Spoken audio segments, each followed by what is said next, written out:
This happened 4 years ago on a stretch of highway in northeastern Arizona, and I haven't driven through that area at night since. I'm 34 and work as a long-haul trucker, so I've seen my share of strange things on the road. But nothing prepared me for what I encountered that October night. I was making a delivery from Albuquerque to Flagstaff, a route I'd driven dozens of times.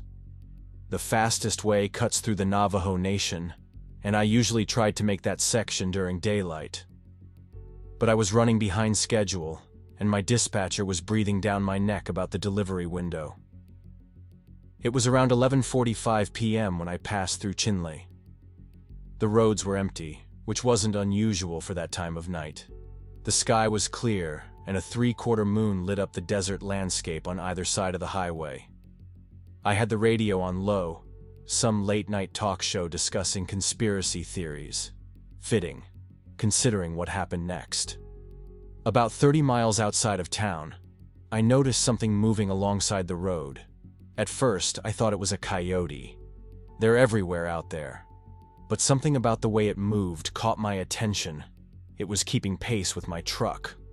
I was doing about 65. I squinted through my side mirror, trying to get a better look. The shape was wrong for a coyote. Too tall. The limbs were too long.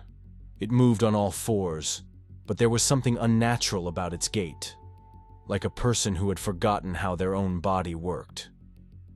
My grandmother on my mother's side was part Navajo. She used to warn me about driving through the reservation at night. She told me about skinwalkers, people who practiced dark medicine and could take animal forms. She said if you ever saw one, you were never supposed to look at it, never acknowledge it. And whatever you did, you never let it know you were afraid. I gripped the steering wheel harder and focused on the road ahead. Didn't look at the mirrors, didn't slow down. But I could feel it getting closer. A smell hit me then, like something dead and rotting mixed with burning hair. It filled the cab so fast I nearly gagged. My windows were closed. The vents were off. Then something scraped along the side of my trailer. Long and slow, metal on metal. I pushed the accelerator down. 70, 75. The engine groaned in protest. In my peripheral vision, I saw it pull alongside my cab. I kept my eyes forward. Don't look, don't acknowledge it. But I could see enough. A shape that was almost human. Almost. Skin that looked gray and stretched too thin. And eyes that reflected the moonlight like an animal's, but with an intelligence that made my blood run cold. A voice came through my CB radio. Static-filled. Wrong. You're going the wrong way, Anthony. I hadn't told anyone my name on that frequency. I grabbed the CB and hurled it across the cab. I pressed the pedal to the floor, and that truck gave me everything it had. I didn't slow down until I hit the outskirts of Flagstaff almost an hour later. When I pulled into the truck stop to refuel, I finally worked up the courage to check the trailer.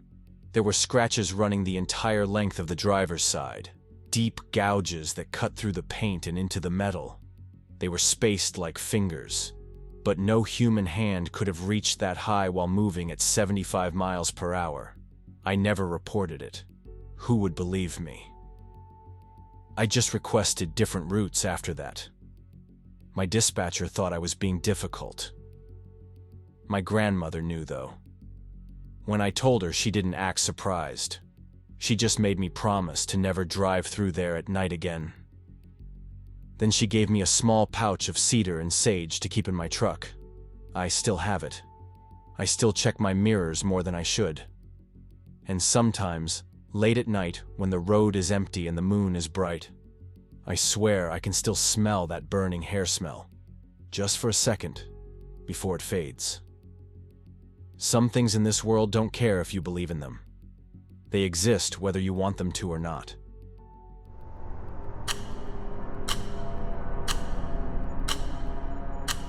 This happened when I was 23, about 5 years ago. And it's the reason I keep every light in my house on a timer now. I know how crazy this sounds, but I need someone to believe me. I was living in a small rental house just outside Bloomington. Old place, built in the 1940s. But the rent was cheap, and I was a grad student living off what they paid me to teach. I lived alone, except for my cat, Oliver, this fat orange tabby who was scared of everything. I'd heard about black-eyed children before. Those internet stories about kids who show up at your door late at night asking to come in. Kids with totally black eyes who talk in this flat, dead voice. I figured it was just creepypasta stuff, something bored people made up online. It was a Wednesday night in November, cold but not freezing yet. I was grading papers in my living room. Oliver passed out on the couch next to me. Around 10:30, someone knocked on my front door. I wasn't expecting anybody. I lived on a dead-end road with only 2 other houses, both owned by old couples who were asleep by like 7 p.m. I muted the TV and waited. Maybe I imagined it. 3 more knocks, slow, on purpose. Oliver lifted his head. His ears went flat against his skull. He'd never done that before. I grabbed my phone and walked to the door. Through the peephole, I could see 2 figures on my porch. Kids. Maybe 10 or 11. A boy and a girl. They were dressed weird, old-fashioned clothes like something out of an old photo, and they were standing completely still. "Hello?" I said through the door. "Are you guys lost?" "We need to use your phone," the boy said. His voice was flat, no feeling at all. "Our mother is worried about us." Something felt wrong. I couldn't explain it, but everything in me was screaming not to open that door. "I can call someone for you," I said. "What's your mom's number?" Long pause. Then the girl talked. "We need to come inside. It's cold. Please let us in." Oliver hissed. I'd never heard him make that sound. He jumped off the couch and took off down the hallway. I looked through the peephole again. The boy had moved closer to the door. His head was tilted up now, and I could finally see his face. His eyes were completely black. No white part, no color, just black, empty. I almost fell over, backing away from the door. "Let us in." The voice was different now, deeper.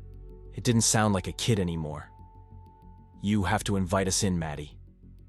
I never told them my name. My hands were shaking so bad I could barely dial 911. I managed to say something about people trying to break in, and the lady said she'd send someone. The knocking started again, louder, faster. The whole door was shaking. "We just want to come inside. We won't hurt you. Let us in. Let us in. Let us in." Over and over. Same words. Like a recording stuck on repeat. Then it stopped.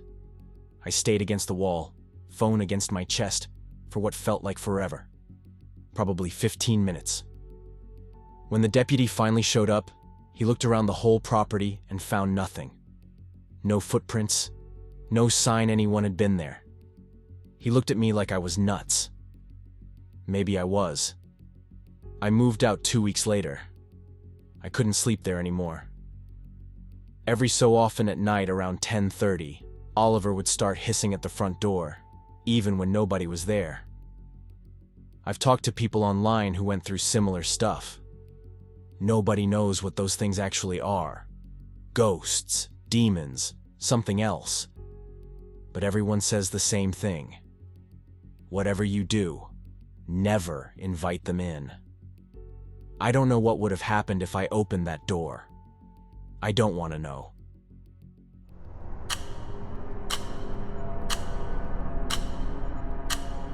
This happened 3 years ago in a small town about 40 miles south of San Antonio, and I still can't go near water at night without feeling sick. I was 29, working as a photographer for a local magazine, and they'd sent me to take pictures of the old missions along the river. Everyone in that part of Texas knows about La Llorona, the Weeping Woman. The story goes that this woman drowned her kids in a river a long time ago, and now her ghost walks along the water, crying and looking for them. They say if you hear her crying and it sounds far away, you're okay. But if her voice sounds close, she's right behind you. I'd heard that story my whole life growing up. My grandma used it to keep us away from the ditches near her place. I always figured it was just a way to scare kids into staying away from water. I was wrong. I'd spent all day taking pictures of the mission at San Jose and wanted to get some night shots of the river with the lights reflecting off the water. Best time was around 9 p.m., right after it got dark. I grabbed my gear and drove to the spot I'd found earlier, a bend in the river where you could see the old stone bridge. I set up my tripod and started shooting. The night was quiet except for a car now and then on the highway in the distance. The air was cool, and there was this thin fog coming up off the water. That's when I heard it. Crying. Soft at first. A woman sobbing somewhere out in the dark. I put my camera down and listened. It was coming from downstream, maybe like a quarter-mile away.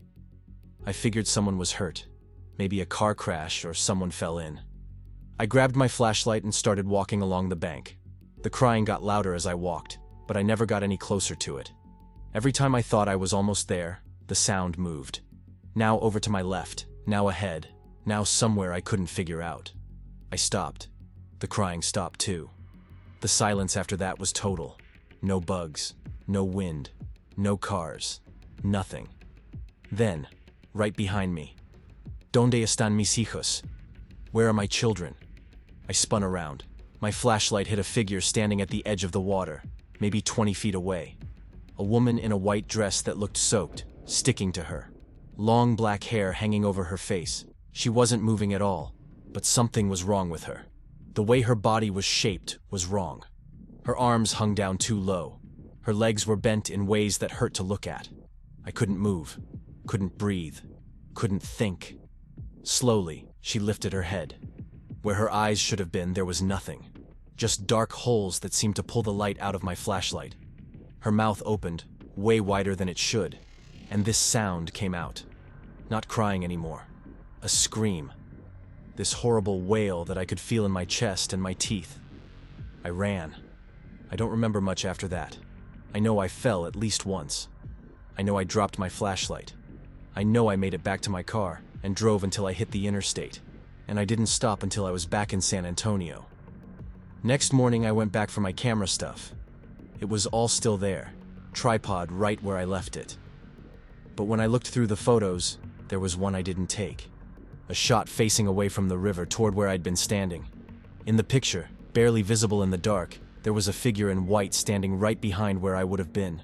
Her arms were up, reaching for me. I destroyed that memory card.